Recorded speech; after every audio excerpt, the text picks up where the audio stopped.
All right, good afternoon. In a short while, we will be joined by our friend Jean-Martin Bauer, who, as you know, is the World Food Programme's Director of Food Security and Nutrition Analysis. I think you know him also from his previous role as the head of WFP in Haiti. He will be here to brief you on the Hunger Map Live, WFP's global hunger monitoring system. And I would encourage you to stay because it is very interesting indeed.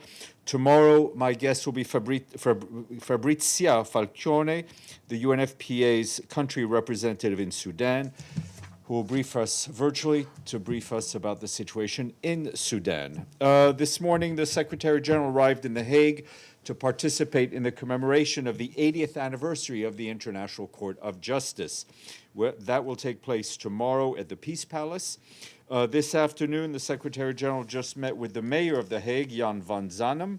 Afterwards, he said that he could not be in The Hague in a better moment as we mark the 80th anniversary of the International Court of Justice, that is the fundamental pillar of the international justice system. The Secretary General added that this is a difficult moment, a moment in which international law has been put into question by many. He said that lawlessness brings chaos and destruction, so it is very important to reaffirm the primacy of international law and to reaffirm the force of the law must prevail over the law of the force. Tomorrow, apart from addressing the solemn sitting of the International Court of Justice, the Secretary General is expected to hold bilateral meetings with the Prime Minister and Minister of General Affairs of the Kingdom of the Netherlands, Rob Jetten, as well as with the Minister of Foreign Affairs, Tom Berendsen. He will also meet the Council of Ministers of the Netherlands and with Judge Garcia Gatti Santana, the president of the International Residual Mechanism for Criminal Tribunals. Yesterday afternoon, the Secretary General had some activities after the time of the briefing. He joined the World Bank President Ajay Banga at the closing of the bank's Water Forward initiative, where he told participants that the United Nations fully backs the bank's initiative and that UN agencies will work with it, adding that no strategy for development is sustainable if water is not an essential part of that strategy. It is totally unacceptable, he said, that access to water is not considered a basic human right. Mr. Guterres called on governments to show the political will to engage in bilateral and multilateral dialogue to manage water crises, which can all too often be drivers of conflict. The Secretary General then helped to launch the Borrowers Platform, which he called a historic breakthrough to address deep inequities in the global financial and debt architecture. He said that borrower countries have long lacked a space comparable to creditor coordination forums. The platform will allow the borrowing countries to sit together, to share experience, and build technical capacity and speak with a collective voice. The Secretary General stressed that changing power relations is essential to achieving a fairer, more inclusive international financial system, and he noted the central role of UNCTAD as secretariat of this initiative. While in Washington, he also met with the Prime Minister of Barbados, Mia Mottley. They had a discussion on climate-related issues and, of course, on the Borrowers Platform. He also met with the Finance Minister of Pakistan, Mohammed Aurangzeb, the Secretary General and the Finance Minister discussed the recently launched platform, and the Secretary General took the opportunity to once again thank Pakistan for its efforts in helping to resolve the current conflict in the Middle East. Turning to Lebanon, we're of course aware of the announcements made by President Trump of a ceasefire between Lebanon and Israel, and I just spoke to the Secretary General, who said that obviously we welcome steps that would end hostilities and suffering on both sides of the Blue Line. The United Nations, through our political and peacekeeping missions, remains ready to support these efforts and continues to urge the full implementation of Security Council Resolution 1701. And that full implementation is towards a permanent ceasefire and a long-term solution to the conflict. Our special coordinator in Lebanon, Janine Hennis-Plaschacht, continues her good offices with the parties in that regard.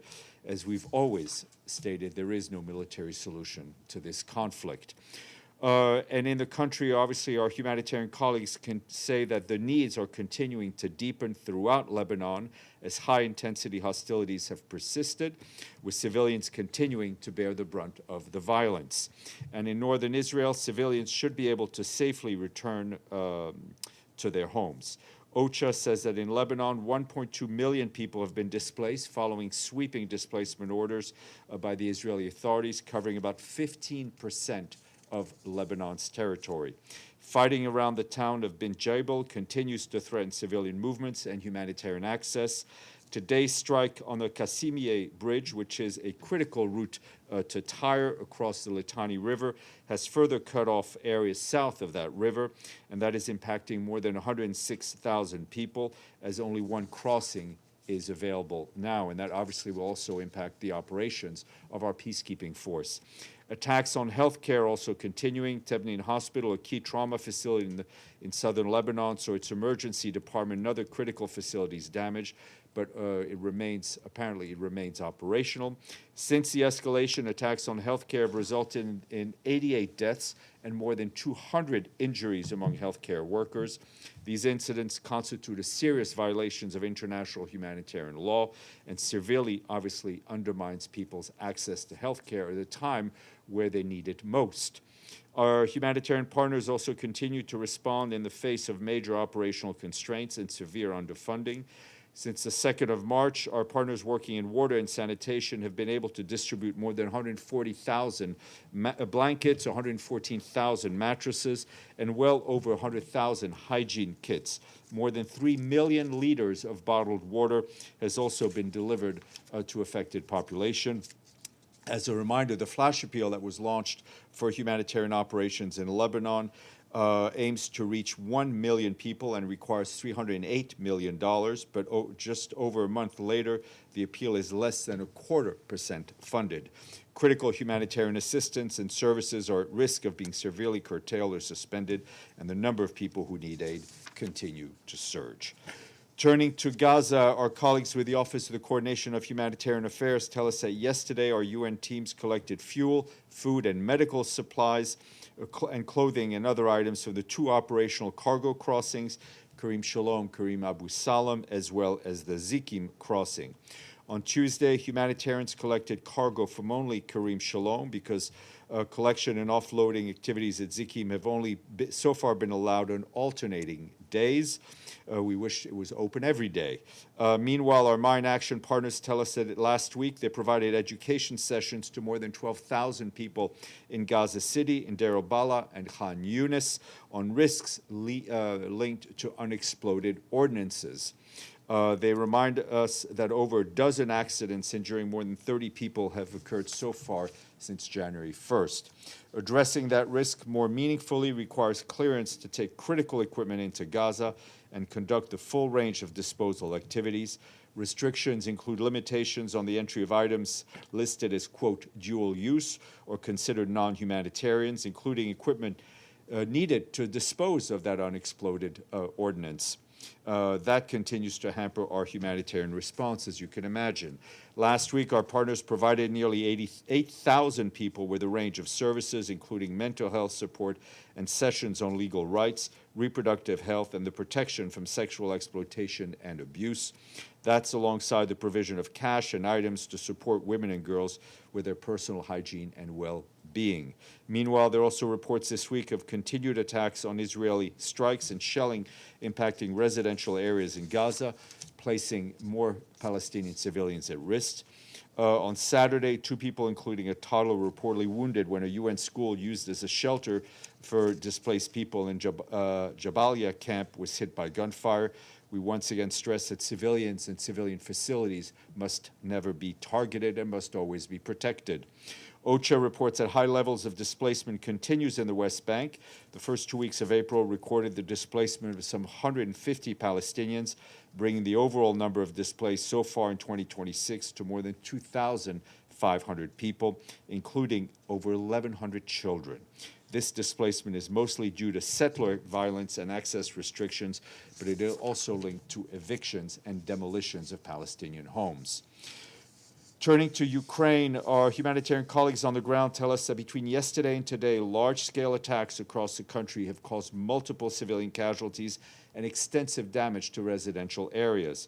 From Dnipro this morning, the humanitarian coordinator for Ukraine, Matthias Schmale, said that for many communities, such attacks have become a daily reality, extended far beyond the frontline areas.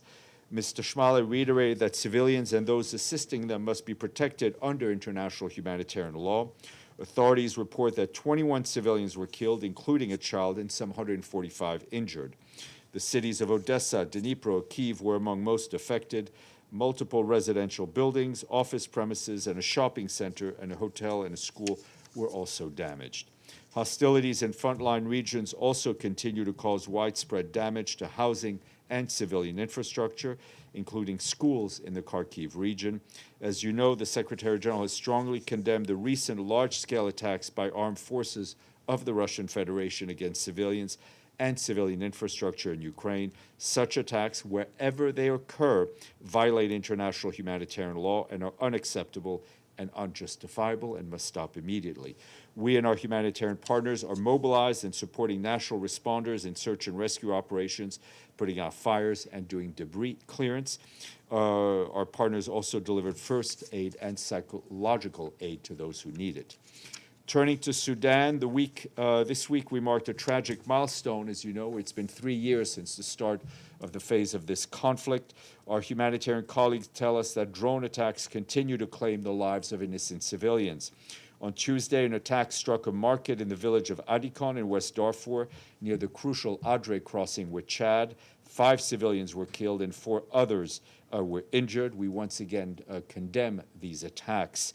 We reiterate that civilians and civilian infrastructure must not be targeted in line with international humanitarian law. We once again call for an immediate cessation of hostilities and for rapid, safe, unimpeded, and sustained humanitarian access. And yesterday, you saw the International Sudan conference was convened in Berlin. I can tell you that we appreciate the leadership provided by Germany, the European Union, France, the United Kingdom, the United States, and the African Union in co-hosting the event. We're heartened by the significant humanitarian pledges made and the collective resolve of member states to secure a peaceful settlement to the conflict. We welcome the joint call for de-escalation and an end to the war issued by leading Sudanese civilian parties who attended the conference. Their ability to overcome differences and speak with a unified voice sends a powerful signal and represents an important step forward. We're working with our partners in the quintet, namely the African Union, the European Union, and the Intergovernmental Authority on Development and the League of Arab States, and we remain committed to accompanying Sudanese stakeholders to build on this momentum. And just south of there in Abyei, our peacekeeping mission there, UNISFA, tells us that around 30 civilians who had sought refuge at one of its bases have now returned home after tensions eased. They fled following the killing of a man from the Miseria community in Amiet Market. In response, the mission rapidly deployed peacekeepers and engaged local community leaders to help de-escalate the situation. Additional quick reaction forces from Bangladesh, China, Ghana, India, and Pakistan were deployed overnight after suspected armed elements were seen moving towards central areas. The situation is now calm, and UNISFA stresses the situation remains unpredictable. Turning to the DRC, on April 10th, in Jugu territory, our UN mission in that country, MONUSCO, deployed a rescue operation and secured the release of 4 people, including a mother and her child who'd been held hostage by the CRP armed group since January 27th. We can confirm they've now been reunited with their families and communities. MONUSCO continues to proactively fulfill its protection of civilian mandates across Ituri through sustained patrolling, rapid response, and robust cooperation with the Congolese authorities and local security forces. No money today, no quiz, so we'll go straight to questions. Edie. Thank you very much, Steph.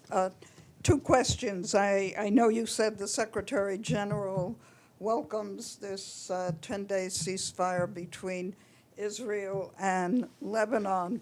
Hezbollah has already said in advance that it will not accept or abide by anything that's decided this way.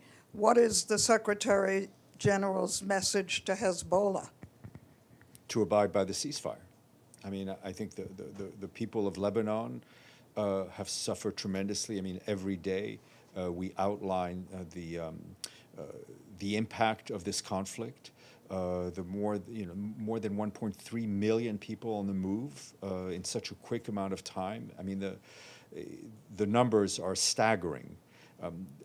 The population in northern Israel also deserves to live in peace, and we hope that everyone will abide by this ceasefire. And secondly, on Sudan, you said that the United Nations is going to be working with the Arab League, the African Union, the European Union, and IGAD on next steps following the Berlin conference. What are these next steps, and were any representatives from either the Rapid Support Forces or the government forces at the Berlin I do not believe meeting? they were. The next steps includes the continuing process of consultation by Mr. Havisto with all the parties I've listed. I think one of the things that we've learned is that in all these peace processes, everyone has a role to play. The UN, intergovernmental organizations, regional, local organizations. What is important is that everyone works in a coordinated manner. Everyone brings something different to the table, but it's important everyone works in the same direction. Gabriel. Thank you, Steph. Do you happen to have any update on the Strait of Hormuz and specifically any UN-led effort to get fertilizer through there? No, I know Mr. Jorge Moreira da Silva is continuing his consultations on that. And the ceasefire between the United States and Iran is set to expire on Tuesday of next week. Is the UN preparing in any way for the next 5 days of eventualities? Well, I mean, listen, we're constantly ready for all sorts of outcome. Well, we hope the outcome will be at minimum an extension of the ceasefire, right? We understand, we've seen the intense negotiations and efforts led by Pakistan with the support of Saudi Arabia, Egypt, and Turkey. We've seen all the different reports coming in different directions. We very much hope that the ceasefire will be extended. Linda. Yes, that would be you, Linda. Yeah. The only Linda in the room. Thank you, as far as I know. Steph. Yeah. Apropos of Edie's question about the SG's message to Hezbollah to abide by the ceasefire that's been decided between Lebanon and Israel, do you think, does the SG perhaps intend to, would it make a difference if he says this out loud, so to speak? Well, I mean, You know, listen, I know you represent this just happened. Of I mean, he's course. in The Hague. He just gotten back to his hotel after meeting with the mayor. I'm sure we will have something more official to say, but I just wanted to bring you his initial reaction. Mm-hmm. And you know, we have on the ground our political mission, the special coordinator who's there on the ground, Janine Hennis-Plaschert. We have General Abanyara, the head of UNIFIL. We have a lot of tools that can be put at the disposal of the parties to help implement the ceasefire, and also push. Let's remember to push for the full implementation of Security Council Resolution 1701, and support our continuing support to the government of Lebanon so it can extend its full authority, including its monopoly of arms, across all of its territory. Namo. Sorry. Thank you, Stéphane. 2 drone attacks and a missile strike happened today in Iraqi Kurdistan, and this brings the total number of attacks to 16 since the ceasefire was declared between the United States and Iran. And these attacks are allegedly carried out by Iran or its affiliated militia groups in Iraq. Despite this ceasefire, this is happening. What is the Secretary General's message for Iran or the Iraqi government to pressure these groups? Look, to stop? we don't know where these drone attacks originate. We do know they happened, and we do know that they should stop and stop immediately. Damilola, please. Thank you. My question is sort of a follow-up to Gabriel's question. Can you share sort of progress on the fertilizer mechanism? Importantly, I understand that the success of this mechanism relies heavily on buy-in from parties in the conflict. Is there any positive in terms of reception with? Yeah, I mean, listen, I fully understand your request to know more. These discussions are obviously fairly delicate as you try to implement this sort of mechanism in a conflict zone, in a time of conflict. There's been some very positive reaction, but stephenobviously all the pieces of the puzzle need to be in place for us to, let's say, be a bit more public about it. Stefano and then Sinan. Thank you, Stéphane. A few days ago, you said that Secretary General broadly shares Pope Leo's message on peace and war. Today, speaking from Cameroon, the Pope used much stronger language, saying that the world is devastated by a handful of tyrants, while also condemning the misuse of religion to justify violence. Does the Secretary General agree with this stronger characterization of the current situation? I'm not here, and the Secretary is not here to validate or not validate what the Pope says. I think, as I said, and as you quoted in your preamble, the Secretary General and the Holy Father share a lot of affinity on issues of war and peace, of human dignity, of cooperation and human rights, and that is just our position. But I understand. But I'm not. Yeah, I understand what you're.